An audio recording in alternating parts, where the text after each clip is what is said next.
Hello everyone, आप सभी कैसे हैं। स्वागत आप सभी का एकलव्य इंस्टीट्यूट में। तो मेरे भाई आप सभी के लिए लाया हूं आरओ एआरओ और बिहार एसआई के लिए स्पेशल जीएस। अभी आप जानते हैं कि आरओ एआरओ और आप पढ़ेंगे जब बिहार एसआई, उसमें आपका जीएस का ही टर्म्स हैं, ठीक है। तो जीएस सबसे ज़्यादा उसमें क्वालिफाइड है, तो आपको जीएस पढ़ाने की कोशिश करो मेरे भाई। आज से आयुर्वेद बैच आपका स्टार्ट है और आयुर्वेद बैच में आपको केवल जीएस ही मिलेगा। उसमें जीएस के अंतर्गत साइंस जैसे जनरल नॉलेज, जनरल साइंस के भी रहेंगे क्वेश्चन, ठीक है।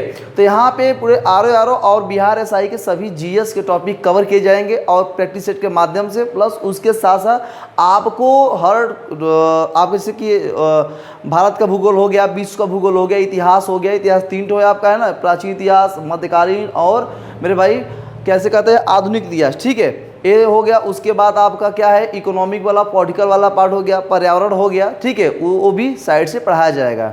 तो ज़्यादातर हमें कोशिश करिए कि प्रैक्टिस सेट किया जाए, ठीक है। तो जीएस का प्रैक्टिस शुरुआत है, आज से आयुर्वेद बैच के नाम शुरुआत है, आप ज्वाइन करिए, ठीक है। और जितने भी आपके मित्र हैं उनके पास लिंक भी शेयर करिए, क्योंकि आ गया है एकदम ज़बरदस्त जीएस के क्लासेस को, मतलब एक एक क्वेश्चन जो हमारे प्रीवियस ईयर में जो कि दिया गया उसके अनुसार ये क्वेश्चन बनाया गया है, ठीक। तो हम चलिए शुरुआत करते हैं। देखिए जैसा कि आज हम लोग जो टेस्ट सीरीज शुरुआत करने वाले हैं आरओ का, बिहार एसआई का, ठीक है। यूपीपी में भी ये काम आएगा और आरपीएफ की नोटिफिकेशन भी आ चुकी है, 12,000 प्लस जो कि वैकेंसीज भी है, ध्यान रखिएगा, ठीक। और एक क्लास का हमारा जो नाम है मेरे भाई आयुर्वेद सीरीज, ठीक है। आयुर्वेद सीरीज के अंतर्गत सभी जीएस के टॉपिक को कवर किया जाए, एक एक मोस्ट जो क्वेश्चन है उसको कवर किया जाएगा, ठीक है। तो चलिए हम लोग शुरुआत करते हैं पहले क्वेश्चन से, ठीक है। तो मेरे भाई हम लोगों का जो पहला क्वेश्चन है, ठीक है, चलिए अब देखिए, रेगुर मिट्टियों के नाम से भी जानी जाती है। इसमें पूछा है कि रेगुर मिट्टियों के नाम से भी जानी जाती है। तो ऑप्शन आपका है काली मिट्टी, लाल मिट्टियाँ, काप मिट्टी या लेटराइट मिट्टी। तो जल्द बताएं कि रेगुर मिट्टी के नाम से कौन सी मिट्टी जानी जाती है। तो मैं बताऊं आपको मेरे भाई, काली मिट्टी को नाम जानती है। रेगुर मिट्टी को काली मिट्टी भी कहा जाता है और काली मिट्टी एक ऐसी मिट्टी है जो बरसात के समय मतलब मक्खन मुलायम की तरह हो जाती है, माखन की तरह हो जाती है, बात ध्यान रखना। और सूक्ष्म होने पर किसी का सर भी फोड़ सकते हो इससे मारकर, ठीक है। रेगुर मिट्टी काली मिट्टी कहा जाता है, ठीक। चलिए अगला क्वेश्चन की ओर चलते हैं हम लोग मेरे भाई, ठीक है।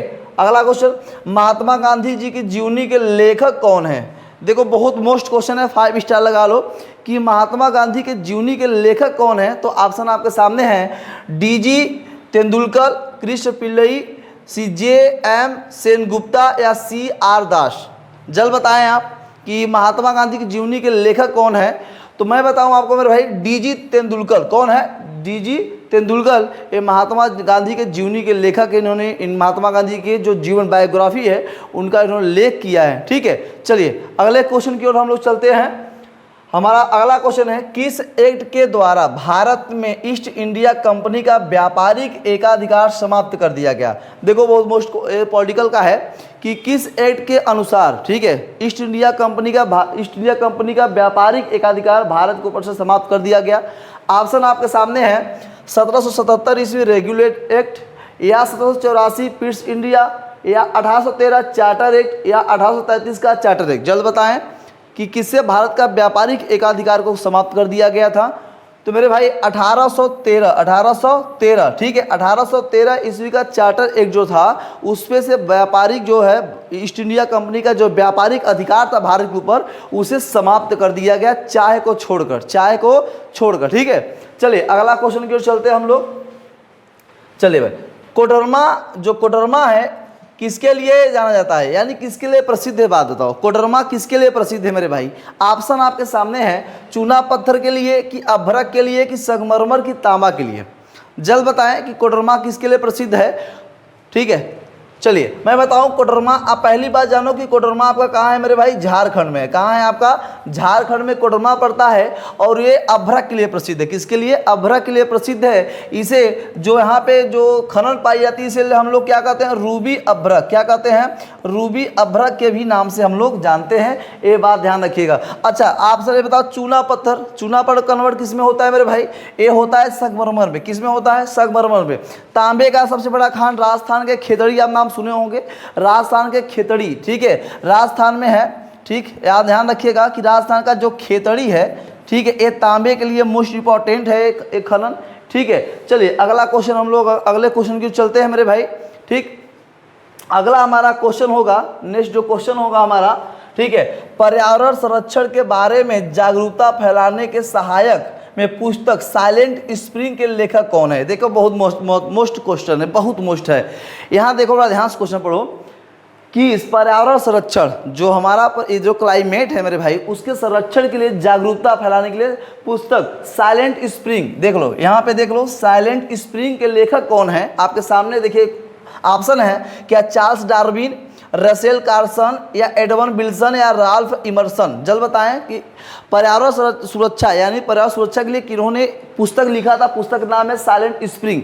तो बताना चाहता हूं कि आपका बी फार बनाना आपका राइट आंसर रसेल कार्सन, इन्होंने साइलेंट स्प्रिंग पुस्तक लिखी थी। और मेरे बात ध्यान रखिएगा कि जो पर्यावरण सुरक्षा की बात कर रहा हूँ, जैव विविधता, देखो पर्यावरण सुरक्षा की बात तो समझते हो, देखो भारत में जैव विविधता पाई जाती है, उसके साथ साथ यहाँ पे अगर पर्यावरण सुरक्षा भी नहीं रहेगा मेरे भाई कि जीव जंतुओं को जला दिया जाएगा, जंगलों को जला दिया जाएगा, तो क्या ये क्लाइमेट हमारा क्या सुरक्षित रहेगा, हमें हानि न पहुँचाएगा। ठीक है, उसकी सुरक्षा के लिए, उसकी जागरूकता के लिए रसेल कार्सन ने क्या किया था, एक पुस्तक लिखी थी। कौन सी पुस्तक? साइलेंट स्प्रिंग पुस्तक लिखा था, साइलेंट स्प्रिंग पुस्तक लिखा गया। ठीक है, समझ में आया? चलिए बी फार बनाना हमारा राइट आंसर। चलिए अगला क्वेश्चन चलते हैं।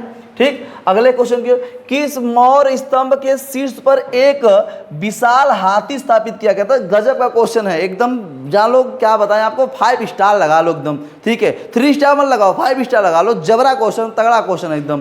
ठीक, आपके सामने है सारनाथ, लौरिया नंदन स्तंभ या संकिसा स्तंभ या रामपुरवा स्तंभ। जल्द बताएं, आपके सामने ऑप्शन है। ठीक है, चलिए आप देखो मेरे भाई, आपका होगा संकिसा स्तंभ। ये कहाँ है संकिसा? ये सर उत्तर प्रदेश के फर्रुखाबाद में। कहाँ है मेरे भाई? फर्रुखाबाद में। ठीक है, ये उत्तर प्रदेश के फर्रुखाबाद में ये संकिसा स्तंभ है।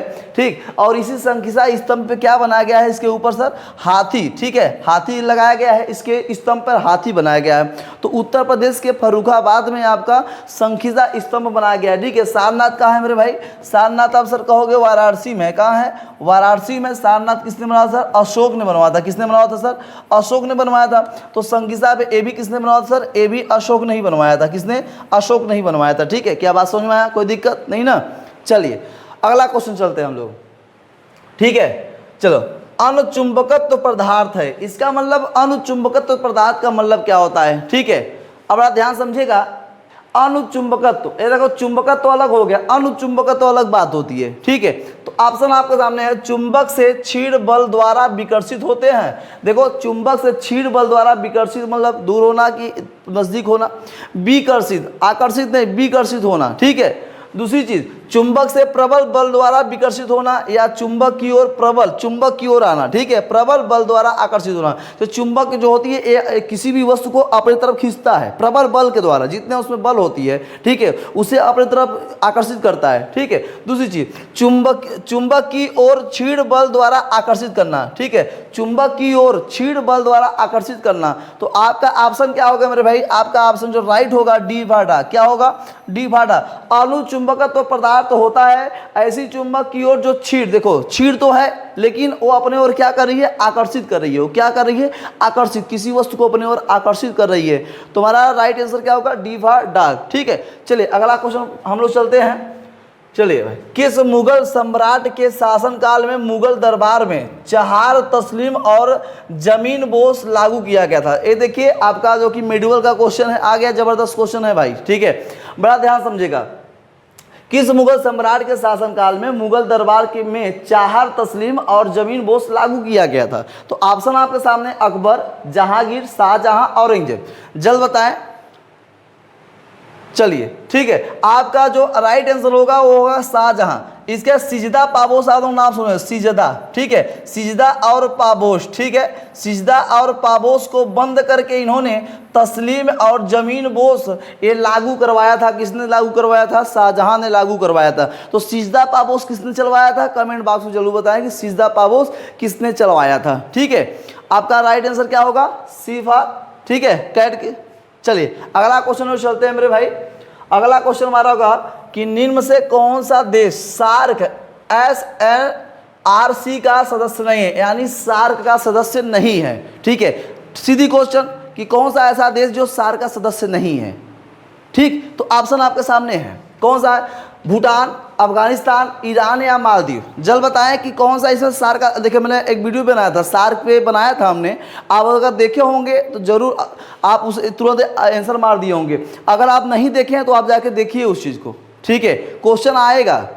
चलिए ठीक है मेरे भाई, हमने आपको बताया था कि इसमें से ईरान नहीं है। क्या नहीं है? ईरान सार्क का सदस्य नहीं है, ठीक है। तो कौन कौन सा है सर?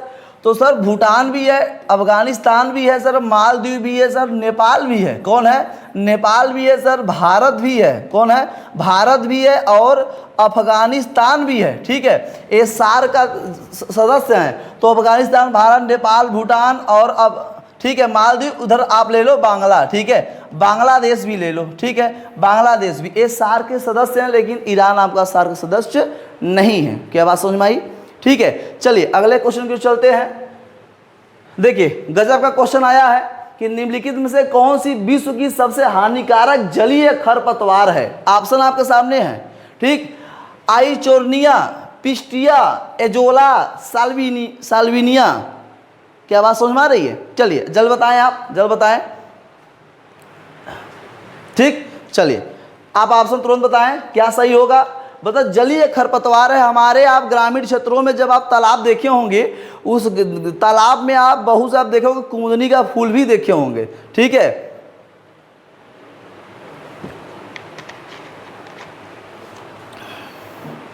बात समझ में आया? चलिए देखिए आपका आइचोर्निया एकदम राइट आंसर है। आइचोर्निया मतलब जानते हो मेरे भाई, एक साइंस की भाषा है। मैं आपको बताऊं, इसका जो हम लोग की आम चाल की भाषा में हम लोग बोलते हैं ना सर, इसे हम लोग कहते हैं जलकुंभी सर। क्या कहते हैं सर? जलकुंभी कहते हैं। और जलकुंभी इतनी डेंजरस होती है कि अगर एक दो अगर आज फेंक दिया जाए तो 1 महीने के बाद हमें जल का जो तालाब होता है उसका जल नहीं दिखेगा। क्यों? क्योंकि ये फैलता बहुत तेज है। इसकी जो जड़ें होती है ना बहुत तेज फैलती है और पूरे तालाब पर अपना अधिकार कर लेती है। उससे हम लोग क्या कहते हैं? ये बहुत डेंजरस जल के लिए है, ये खरपतवार है, ठीक है। आइचोर्निया कहते हैं। तो हमारा A for Apple right answer. क्या बात समझ में आई? चलिए अगला क्वेश्चन चलते हैं हम लोग, अगले क्वेश्चन की ओर हम लोग चलते हैं। शब्द सेरीकल्चर संबंधित है। गजब का क्वेश्चन है, कई बार परीक्षा में पूछा गया, कई बार आपसे टकराया भी होगा प्रीडिसेट में। क्या बात समझ में? चलिए सेरीकल्चर किसके संबंधित है? क्या लाख के लिए? अब सर कहोगे लाख किसे कहते हैं सर? वन से या खनिज से या रेशम से? जल्द बताएं कि सेरीकल्चर किससे संबंधित है। चलिए ठीक है, आपका डी फॉर डॉग, ठीक है, रेशम के लिए। अच्छा सेरीकल्चर क्या होता है सर? जो आप जानते होगे शहतूत का पेड़ होता है ना, पौधा होता है, उस पे कीड़े होते हैं। कीड़े के जो कीड़े छोड़ जाते हैं, उसकी जो पत्ते होते हैं ना, पत्ते को लोग खाते हैं तो रेशम बनाते हैं। क्या बनाते हैं? रेशम या जालियाँ बनाया जाता है, ठीक है। वही रेशम निकाल कर क्या किया जाता है सर? रेशम का निर्माण किया जाता है, जिसे पतंग उड़ाते हुए देखे होंगे, ठीक है। आप लोग बचपन में पतंग उड़ाते हैं ना, तो वही रेशम का निर्माण होता है, धागाओं का निर्माण होता है, सोचिए, ठीक। तो हमारी जो सेरीकल्चर है किसके लिए प्रसिद्ध है मेरे भाई? किसके लिए? रेशम से, ठीक है, संबंधित रेशम से। चलिए अगला क्वेश्चन चलते हैं हम लोग, ठीक।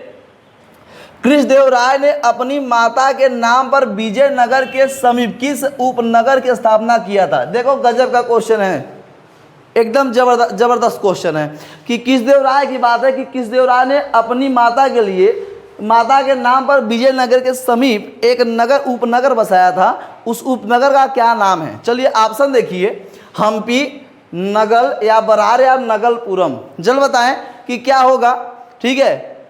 तो क्या आ गया? चलो भाई चलो देखिए आपका ऑप्शन क्या है? हम्पी, नगल या बरार, नगलपुरम। क्या पूछा है कि कृष्णदेवराय ने विजयनगर के समीप कौन सा अपनी मतलब माँ के नाम से उपनगर बसाया था, ठीक है। क्या बात समझ में? चलो मैं बताऊं, उसकी कृष्णदेवराय की मम्मी का नाम था नगला देवी। क्या नाम था सर? नगला देवी नाम था उसका, ठीक है। और कृष्णदेवराय जो था वो तुलु वंश से था। किस वंश से?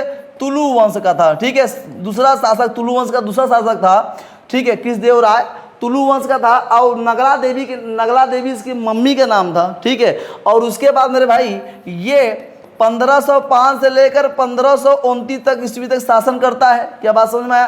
ठीक है। और यही होगा नगल। क्या होगा? नगल। बात समझ में आया? नगल, ठीक है। राइट आंसर हमारा बीबा बनाना नगल होगा, ठीक। चलिए अगला क्वेश्चन की चलते हैं, ठीक है।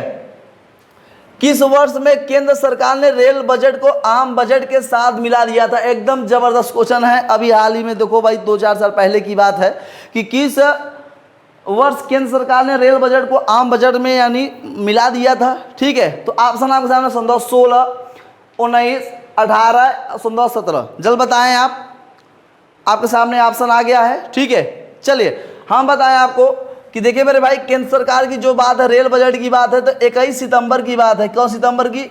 21 सितंबर की बात है। 21 सितंबर 2016 की बात है। ठीक है, इस समय आपका जो कि आम बजट प्रस्तुत हुआ था। ठीक है, जब आम बजट प्रस्तुत हुआ, इसी के साथ साथ भाई मेरे रेल बजट भी प्रस्तुत हुआ। ठीक है, रेल बजट भी प्रस्तुत हुआ था, ये बात ध्यान रखिएगा। ठीक, और उसके बाद उस समय का जो वित्त मंत्री थे आपके, वित्त मंत्री जो थे आपके अरुण जेटली थे। कौन थे?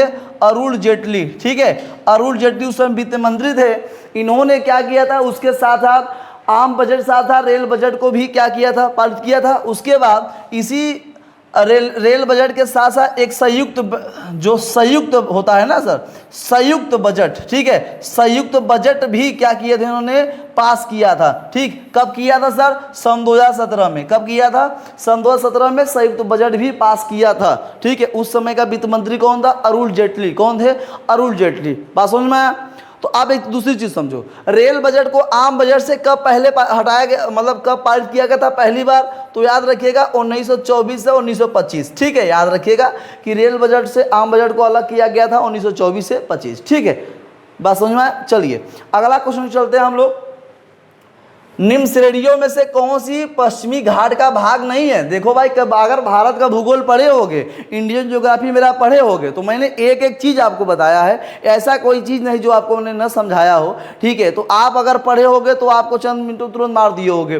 तो देखो, अन्नामुड़ई, पालनी या कर्दमम या कामेत, जल्द बताएं कौन सा पश्चिमी घाट में नहीं है, ये पूछ रहा है। देखो आपका ये पश्चिमी घाट हो गया, वेस्ट की बात, और ये ईस्ट की बात हो गई। ठीक है, यही पूछ रहा है। तो देखो भाई, आप अन्नामुड़ी की बात करोगे, अन्नामुड़ी आपकी तमिलनाडु, तो तमिलनाडु वाला क्षेत्र आपका पश्चिमी घाट में है। ठीक है, उसके बाद कार्डमेम की पहाड़ी भी आपका है, तमिलनाडु वाले क्षेत्र में है। पालनी आप नाम सुने होंगे, कोडईकलान जो कि पालनी है। ठीक है, कामेत मेरे भाई साहब कहाँ है? कामेत असम का क्षेत्र है कामेत। ठीक है, यहाँ तो यानी मेरे भाई ये जो कामेत है ना, ये आपका पूर्वी, ठीक है, पूर्वी घाट में पड़ता है कामेत। ठीक है, ये पूर्वी घाट में कामेत पड़ता है। तुम्हारा आंसर क्या होगा? राइट मेरे भाई, डी फॉर डॉग हमारा कामेत राइट आंसर होगा। ठीक है, कोई दिक्कत नहीं ना? चल अगला क्वेश्चन चलते हैं। देखो भाई, मैं आपको बताऊं, आरओ और बिहार एसआई में जबरदस्त जीएस ही पूछ रहा है। हमारा जो हम अगर क्वालिफाई करेंगे तो हम जीएस से ही करेंगे। क्या करेंगे? जीएस से ही करेंगे। आरओ में आपका जो है 140 क्वेश्चन है जीएस का है।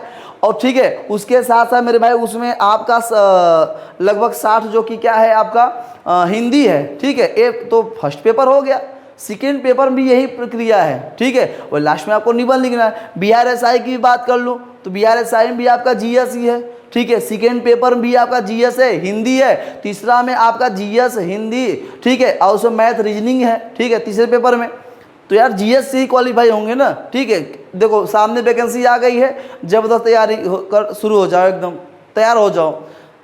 अब नहीं तो कभी नहीं, अब नहीं तो कभी नहीं। ठीक है, चलिए अगला क्वेश्चन आपके सामने आ चुका है। मेरे भाई आप लोगों को आ भी रहा हो तो कितने लोग क्वेश्चन आंसर मार चुके होंगे। ठीक, देखो, निम्न से कौन सी वस्तु हड़प्पा स्थल से प्राप्त नहीं हुई? ये एकदम जबरदस्त क्वेश्चन। अगर आप लोग एशियन हिस्ट्री पढ़े हो तो मैं बताना चाहता हूं कि हड़प्पा स्थल से प्राप्त नहीं हुआ है। ऑप्शन आपके सामने है मेरे भाई, कि पाटरी बर्तन, की गहने, की सूती वस्त्र, की ताम शीशा। जल्द बताएं। चलिए बता चुके।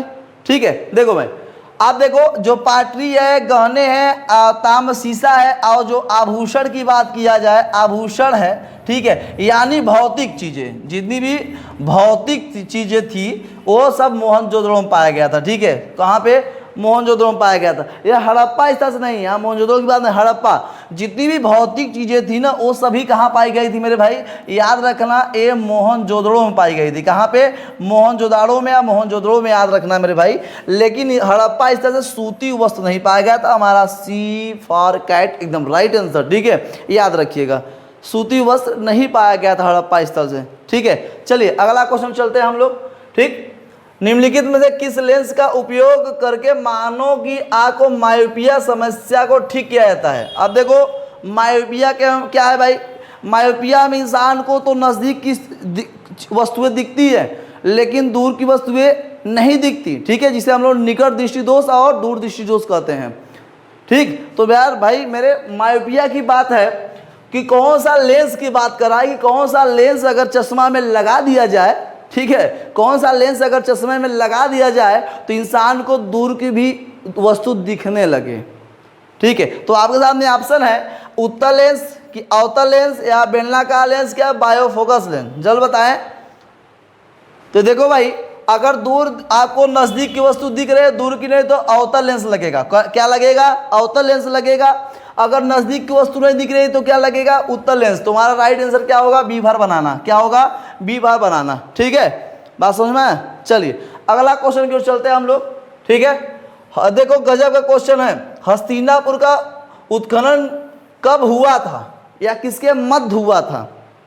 ठीक है, हस्तिनापुर महाभारत के नाम आप लोग महाभारत देखे भी होंगे तो हस्तिनापुर बहुत चर्चित था। ठीक है, हस्तिनापुर बहुत चर्चित था जहाँ पे महाभारत का युद्ध भी हुआ था। ठीक है, वहीं पूछ रहा कि किसके मध्य मतलब उत्खनन किया गया था। तो यार क्वेश्चन आपके सामने ऑप्शन है 1947 से 48, 1950 से 52, 1953 से 54 ईस्वी, 1955 से 56 ईस्वी। जल्द बताएं कि हस्तिनापुर की जो उत्खनन हुआ था किसके मध्य हुआ था? तो यार गजब का क्वेश्चन है, 1950 से 1952 के बीच में हस्तिनापुर का उत्खनन किया गया था। ठीक है, उत्खननकर्ता का नाम आप कमेंट बॉक्स में बताइए कि उत्खननकर्ता कौन थे इसके हस्तिनापुर के। ठीक है, और ये हस्तिनापुर है कहाँ मेरे भाई? ये मेरठ का नाम आप लोग सुने हो? मेरठ का नाम, ठीक है, मेरठ का नाम सुने हो? ठीक है, उसी के समीप है हस्तिनापुर, याद रखिएगा। ठीक है, चलिए अगला क्वेश्चन चलते हैं हम लोग। देखिए स्वेथिलिंग, गजब का एकदम क्वेश्चन है। स्वेथिलिंग पहली बार, कितने लोग तो पहली बार जानते होंगे सर कहाँ से क्वेश्चन है। स्वेथिलिंग याद रखो कि स्वेथिलिंग कब किस खेल संबंधित है? गजब का क्वेश्चन आपके सामने ऑप्शन रोइंग, घुड़दौड़, गोल्फ या टेबल टेनिस। जल्द बताएं। चलिए आ गया? नहीं आ रहा तो मैं बताऊं ना। चलो मेरे भाई याद रखो कि स्वेथिलिंग पहली बार अगर जानते हो तो याद रखना कि स्वेथिलिंग कब किससे संबंधित है मेरे भाई? टेबल टेनिस से, डी पार डार्क। ठीक है, इसे हम लोग पिंग पोंग भी कहते हैं, इसे हम लोग क्या कहते हैं? पिंग पोंग भी कहते हैं। ठीक है, पिंग पोंग भी कहते हैं। स्वेथिलिंग न दिया हो तो पिंग पोंग किस संबंधित है? तो यार टेबल टेनिस, हमारा टेबल टेनिस को हम पिंग पोंग भी कहते हैं। ठीक है, कोई दिक्कत नहीं ना मेरे भाई। चलो अगला क्वेश्चन की ओर चलते हैं हम। ठीक है, अगला क्वेश्चन हमारा होगा 19 नंबर, 18 हमने बता दिया है। ठीक है, हमारा 19 जो होगा, ठीक, चलो देख लिखा है कि कैप्रोलैक्टम, क्या लिखा है? कैप्रोलैक्टम का उपयोग किसके निर्माण के लिए किया जाता है? कैप्रोलैक्टम की बात किया है कि सर कैप्रोलैक्टम का उपयोग किसके निर्माण के लिए किया जाता है? तो ऑप्शन आपके सामने है नाइलॉन 6 या नाइलॉन 610, नाइलॉन 2, नाइलॉन 6 या मेलामाइन। ठीक है, तो जल्द बताएं किसके लिए किया जाता है? ठीक है, देखो नाइलॉन 6 का ही प्रयोग, कैप्रोलैक्टम का उपयोग नाइलॉन 6 के लिए किया जाता है। ये क्या है मेरे भाई? जैसे धागा बनाते हो ना, धागा को मजबूत बनाने के लिए, क्या बनाने के लिए? मजबूत बनाने के लिए। और कठोर की बात किया, कठोर बनाने के लिए। और उसके बाद देखो भाई थकान प्रतिरोधक के लिए, ठीक है, थकान प्रतिरोधक के लिए इसका उपयोग किया जाता है कैप्रोलैक्टम का। ठीक है, नाइलॉन 6 बात समझ में? तो नाइलॉन 6 की यहाँ पे एफ आर एप्पल हमारा राइट आंसर होगा, नाइलॉन 6। ठीक है, कोई दिक्कत? ठीक है, चलिए अगला क्वेश्चन चलते हैं। ठीक है, अगला क्वेश्चन चलते हैं। निम्नलिखित में से कौन सा स्थल भारत में जैव विविधता तत्व स्थल हॉट स्पॉट है? यार हॉट स्पॉट यानी जैव विविधता के लिए प्रसिद्ध है। जल्द बताएं, ऑप्शन आपके सामने है। ठीक, पश्चिमी हिमालय, पूर्वी घाट या मध्य पठार, केंद्रीय पठार जिसे कहा जाता है, या पश्चिमी घाट। ठीक है, पूर्वी घाट, पश्चिमी हिमालय सब दिया आपके सामने। जल्द बताएं क्या सा सही होगा मेरे भाई?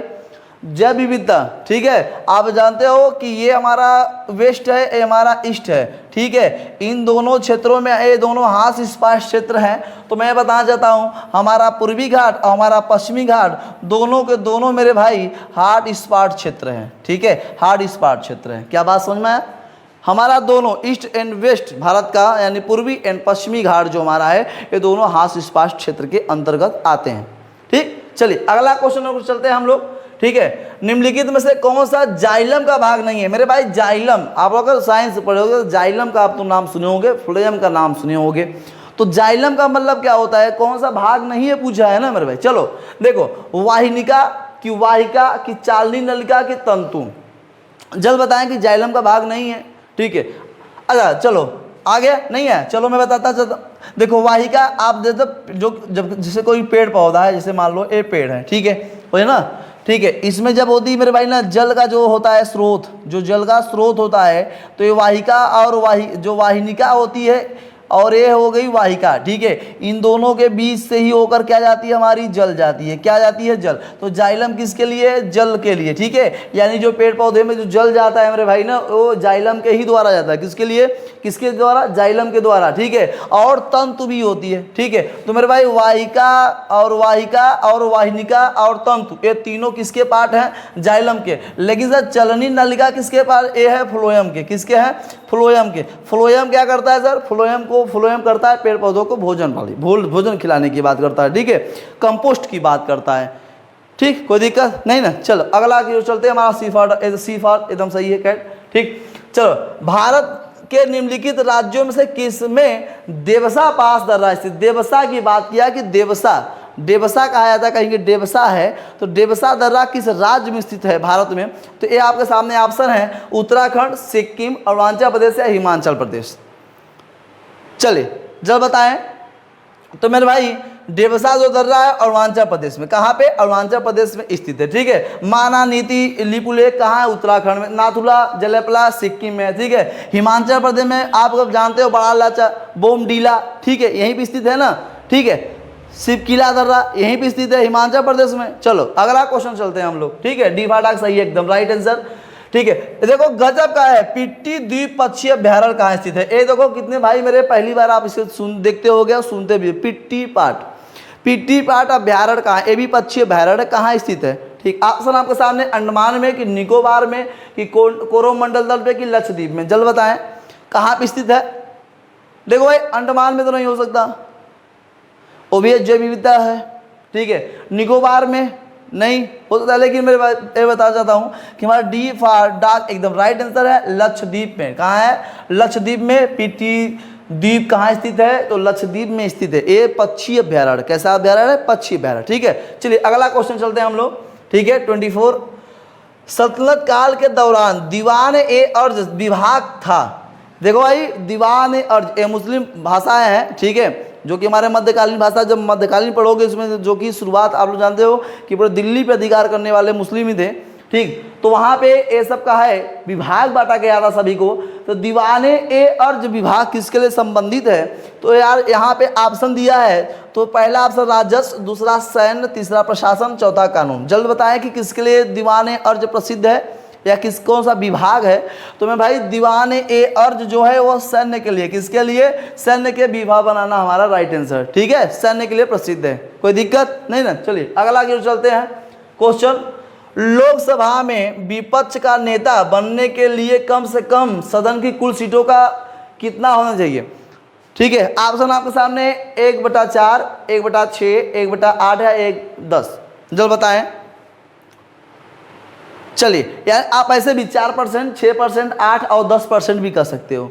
ठीक है, चलिए तो मैं बताना चाहता हूँ कि लोकसभा के जो विपक्ष दल के जो लोग होते हैं, लोकसभा के जो विपक्ष दल के लोग होते हैं उनको कम से कम मतलब लोकसभा का जो सीट होता है और इनके जो विपक्ष वाले हो, कम से कम आपको 55 कितने 55 सीट। ठीक है, 55 सीट यानी आपको 10%, कितना 10% सीटें होनी चाहिए, ये बात ध्यान रखना।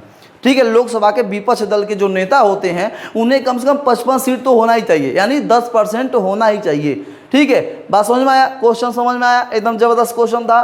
ठीक है, चलो अगला क्वेश्चन चलते हैं। ठीक है, भारत में मीठे पानी की सबसे बड़ी झील, यार गजब की क्वेश्चन है यार, एकदम सरल भी एकदम क्वेश्चन है, एकदम सरल है। ठीक, चलो पहला देखो, डल झील या बुलर झील की नैनीताल की भीमताल, जल्द बताएं। तो मेरे भाई सबसे बड़ी मीठी झील बुलर झील कहाँ है मेरे भाई? ये जम्मू में। कहाँ है मेरे भाई? जम्मू कश्मीर में स्थित है। कोई दिक्कत नहीं ना। अब बताओ डल झील कहाँ है मेरे भाई? डल झील जल बताएं, डल झील भी तो वहीं है, ठीक है। और उसके बाद नैनीताल बताए तो यूके यानी उत्तराखंड की, भीमताल पूछे तो एचपी यानी हिमाचल प्रदेश की, ठीक है। समझ में? तुम्हारा बीफा बनाना राइट आंसर, ठीक है। चलो अगला क्वेश्चन चलते हैं हम लोग, ठीक। नामेरी टाइगर रिजर्व भारत के किस राज्य में स्थित है? यार गजब एकदम क्वेश्चन है, ठीक है। नामेरी टाइगर रिजर्व भारत के किस राज्य में स्थित है? आपके सामने, ठीक है। यहाँ पे थोड़ा ओडिशा, ठीक है। ऑप्शन असम, उड़ीसा, कर्नाटक या छत्तीसगढ़। कौन सा राइट आंसर है आप जल्द बताएं, ठीक है। जल्द बताएं मेरे भाई कौन सा राइट आंसर है। तो देखो नामेरी टाइगर जो रिजर्व है मेरे भाई वो असम में स्थित है। कहाँ स्थित है? असम में स्थित है नामेरी, ठीक है। नामेरी टाइगर रिजर्व जो है वो असम में स्थित है, ठीक। चलिए अगला क्वेश्चन चलते हैं हम लोग, ठीक। निम्न से कौन सी धातु केवल पराबैंगनी तरंगों की प्रतिक्रिया पर अपने पृष्ठ से इलेक्ट्रॉन उत्सर्जित करता है? एकदम गजब का क्वेश्चन है मेरे भाई, ठीक है। क्वेश्चन को पढ़िए ध्यान से तब आपको समझ में आएगा। क्वेश्चन को ध्यान से पढ़िए, क्वेश्चन को ध्यान से पढ़िए कि निम्न से कौन सी धातु केवल पराबैंगनी तरंग, जो पराबैंगनी जो सूर्य से तरंगे आती है, पराबैंगनी जो 7 कलर के जो है, ठीक है, तरंगों की प्रतिक्रिया पर अपने पृष्ठ से इलेक्ट्रॉन उत्सर्जित करता है, ठीक है।